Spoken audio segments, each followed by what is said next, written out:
পরন্ত বিকালে আমরা আবার নতুন পরিবেশে আসলাম গান বলতে। আসলে আমি যেটা বলবো যে মানুষের জীবনে আসলে উপর থেকে বোঝা যায় না যে ভিতরে কষ্ট থাকে কি না থাকে। আসলে আমরা উপরে দিয়ে হাসি, কিন্তু মানে কেউ কখনো বোঝার চেষ্টা করে না যে ভিতরে তার কতটা কষ্ট কত। আসলে কান্না দিয়ে তো সবকিছু বোঝানো যায় না, কত আসলে নিজের মধ্যে থাকে সেটা কখনো কাউকে দেখানো যায় না। তো আমি একটা কষ্টের গানই গাইবো, আর একটা কষ্টের গানই গাইবো, আশা করি আপনাদের ভালো লাগবে। কষ্ট নেই, কষ্ট আছে, আমার কষ্ট কষ্ট সবার মাঝে আছে। যাই হোক, আমি আমার গানটা শুরু করছি। ভুল করে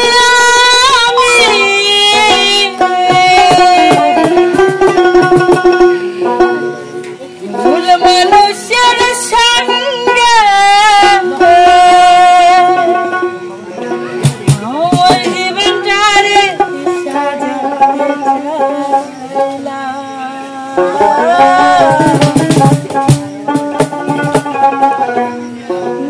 না জেনে না বুঝে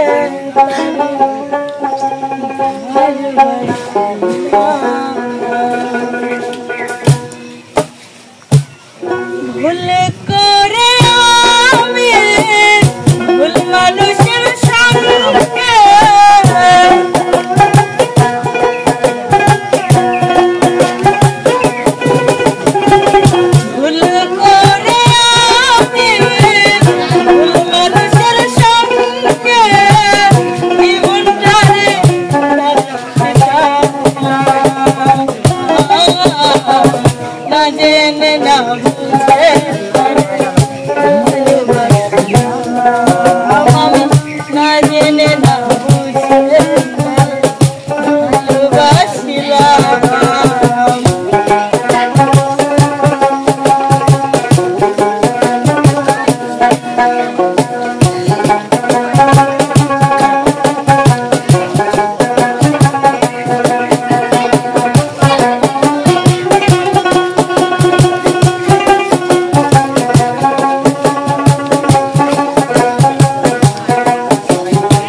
নিয়ে গাইছি, কারণ আমি আমার কষ্টের কথাই বলছি যে আমি আমার শিল্পী জগতে অনেকটা কষ্ট করছি। তো নিজের ফ্যামিলি, নিজের বাবা মা, আত্মীয় স্বজন আমার সাথে কতটা বেইমানি করছে না করছে সেটা আমি নিজে জানি। তবে একটা কথা কি, যে নিজের পায়ের যদি মাটি শক্ত না থাকে তাহলে কেউ কখনো উপরে উঠতে পারে না। আসলে আমি এত দূরে আগাইছি শুধুমাত্র আমার নিজের চেষ্টায়। আমি যে গানের জগতে আসছি, প্রথমে আমাকে আমার পরিবার সাপোর্ট করতো না, অনেক সময় অনেক কষ্টে আমার দিন গেছে। আসলে পাবলিক প্লেসে আমি যেভাবে কখনো আমার পার্সোনাল বিষয় আমি শেয়ার করি না, কিন্তু আজকে আমি বলে ফেলছি যে আমি আর সহ্য করতে পারতেছি না। আসলে নিজের পায়ের যদি মাটি শক্ত না থাকে তাহলে কেউ কখনো উপরে উঠতে পারে না। তবে আপনারা আমার জন্য দোয়া করবেন, আমি যেটা আশা করে আসি, আমার জীবনের যেটা স্বপ্ন, আমি যেন সেটা পূরণ করতে পারি। আসলে আমার চোখ দিয়ে যে পানি পড়তেছে এটা কোনো মিথ্যা ছলনার পানি না, এটা আমার নিজের কষ্টের, এটা আমার চোখের পানি। তবে যাই হোক, আপনারা আমাকে সাপোর্ট করবেন, চ্যানেলটাকে সাপোর্ট করবেন। বেশি কথা বলবো না, ভালো থাকবেন, সুস্থ থাকবেন, নিজের পরিবারকে ভালো রাখবেন। আল্লাহ হাফেজ।